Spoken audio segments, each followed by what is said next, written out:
जी हाँ दोस्तों, नमस्कार। मैं चंदा आईएएस के इस प्लेटफॉर्म पे आप लोगों का हार्दिक स्वागत करता हूँ। आशा करता हूँ कि आप लोग स्वस्थ होंगे। जैसा कि आप जान ही रहे हैं, यूपी होमगार्ड का पेपर हो चुका है। जो आपका पेपर था 25, 26 और 27 अप्रैल का में था और 2 शिफ्टों में हुआ है। सुबह और शाम 2 पालियों में क्या हुआ है भैया, पेपर हुआ है। ठीक है। अब देखिए, अब आंसर की आने के बाद कट ऑफ कितनी जाएगा, आज मैं इस वीडियो के माध्यम से संपूर्ण जानकारी देने जा रहा हूं। और जो हमारे भाई बहन इस चैनल से पहली बार जुड़े हुए हैं, चैनल को सब्सक्राइब कर दें और वीडियो अच्छा लगे तो लाइक कर दें और ज़्यादा से ज़्यादा शेयर करें। देखिए, यूपी होमगार्ड में जो लोग बता रहे हैं कि 60 नंबर जाएगा, 55 नंबर जाएगा, कोई बता रहा है कि 65 नंबर जाएगा, ऐसा नहीं है। ठीक है।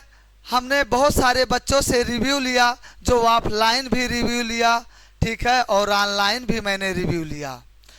जैसे कि हमारे कोचिंग पे ही कम से कम 40 बच्चों को रुकने का मैंने व्यवस्था किया था, लेकिन 40 से 50 बच्चे हो गए। उसके बाद यहाँ पे उन्होंने अपना बैग भी रखा और जा करके उन्होंने पेपर दिया। और पेपर देने के बाद वो लोग जब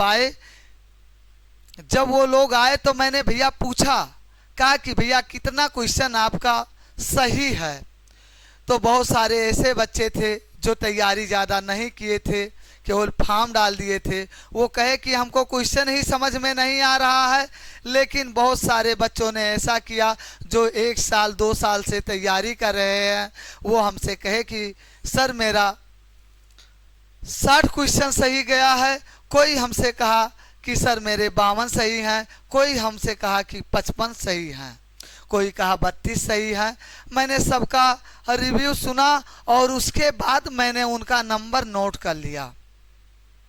नंबर नोट करने के बाद हमने कहा कि भैया एक बार आप अपना गूगल से सारी चीज़ें आप चेक कर लीजिए और जो हम बुक हैं उससे आप मिला लीजिए।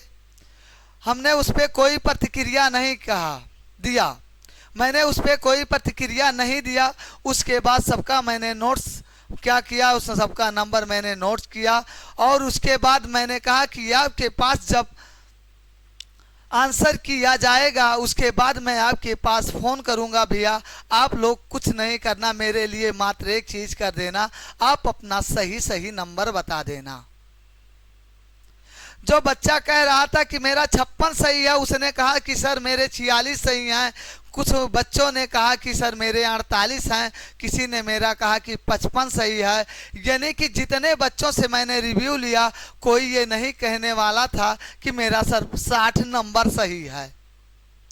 अब वैसे तो जैसे हम ऑनलाइन रिव्यू लेते हैं तो बच्चा लिखने के लिए तो बोल ही देता है कि क्या है हमारा, उसका तो कभी आई कांटेक्ट तो हुआ नहीं है, उसको हम तो जानते ही नहीं हैं, ना उसका नंबर है मेरे पास। वो सीधा अपना कमेंट में लिख दिया कि सर मेरे 79 सही हैं, मेरे 75 सही हैं। तो उससे हम बहुत ज़्यादा विश्वास नहीं करते हैं। और हमारे जो जानने वाले भी थे जो पेपर दिए हुए हैं, उनसे भी मैंने बात किया तो वो लोग तो बता रहे हैं कि भैया मेरे 49 सही हैं, कोई 53, ऐसे सभी लोगों ने बताया। लेकिन अब देखिए, जो पढ़ा भी था, बहुत दिन से भी लगा था, वो भी क्या है कि वो भी 60 के ही नीचे कर पाए। और जो मान के चलो कि जो 4-5 महीने 6 महीने से तैयारी कर रहा था, वो भी मान के चलो कि वही 50-60, यानी कि तुक्का जिनका ज़्यादा लग गया वो अच्छा क्वेश्चन उनका क्या हो गया भैया, क्वेश्चन उनका क्या हो गया, वो ज़्यादा कर पाए। और सभी लोग तो 100 में 100 क्वेश्चन किए। अब लेकिन अब खेल क्या है, अब खेल क्या है, आपका 45 नंबर वाले का भी क्या हो जाएगा भैया, क्या हो जाएगा, सिलेक्शन हो जाएगा। अब बात आती है आपका नॉर्मलाइजेशन का। किसकी बात आती है मेरे भैया, नॉर्मलाइजेशन की बात आती है। अब कितने नंबर पे कितना नॉर्मलाइजेशन होगा, किस पाली में आपका नॉर्मलाइजेशन होगा सबसे ज़्यादा। अब जैसे कि जो फर्स्ट शिफ्ट वाले हैं उनमें 2 नंबर 4 नंबर बस यही होगा नॉर्मलाइजेशन। या आपका 10 नंबर 15 नंबर का फर्क आ जाएगा, लेकिन इतना भी नहीं आएगा। तो सारी चीज़ें जो मैंने निकाला एनालिसिस करने के बाद, सबसे पूछने के बाद, जो आपका किसी भी ज़िले की मैं बात कर रहा हूँ, ठीक है, जो आपका इतना नंबर है, तो सभी लोग भैया अपना रनिंग स्टार्ट कर दें।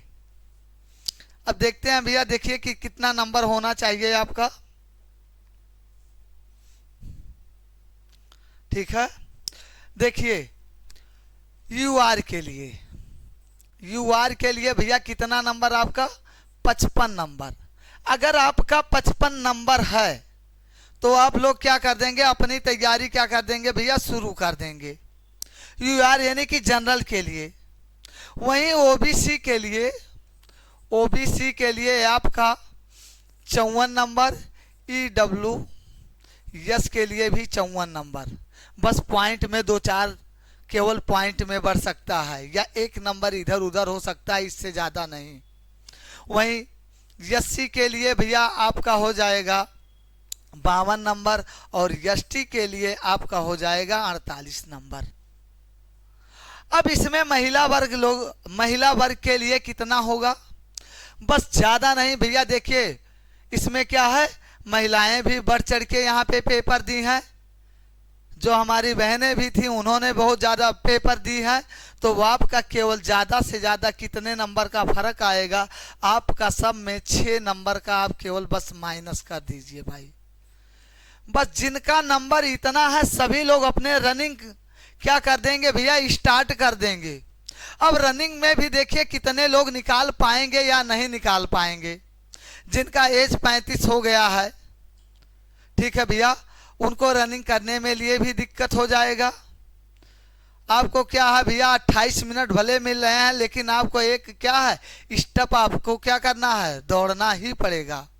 तो 28 मिनट आपके बहुत ज़्यादा नहीं है एज के हिसाब से, ठीक है।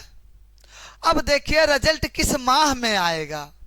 रिजल्ट तो अभी इस माह में आने की कोई संभावना मई में तो आएगा नहीं। रिजल्ट जो आपका आने का जो है वो आपके जून के फर्स्ट वीक में क्या हो जाएगा, आपका रिजल्ट जारी हो जाएगा। रनिंग के लिए, डीबी के लिए जो क्या हो जाएगा, आपका रिजल्ट जारी हो जाएगा। और जो आपका जो रनिंग जो बुलाया जाएगा, आपका जुलाई और अगस्त माह में ही बुलाया जाएगा। कारण ये है कि उस समय क्या हो जाएगा, जो टेम्परेचर होता है वो थोड़ा सा डाउन हो जाएगा। अभी तपती हुई गर्मी में अगर जो करवा देंगे तो बहुत सारे बच्चे ना रेस निकाल पाएंगे, बेहोश भी हो जाएंगे। तो सरकार भी ये जानती है, आयोग भी जानता है, ठीक है, कि किस तरीके से हमको बुलाना है। और जिन हमारे भाई बहन का इतना नंबर है तो अपनी रनिंग क्या कर दें, स्टार्ट कर दें, नहीं बाद में बहुत पछताओगे, ठीक है। और किसी के बातों पे आने की ज़रूरत नहीं है कि भैया वो 75 करके आए हैं। आपने पेपर जब दिया है तो लेवल देखा ही है, ठीक है।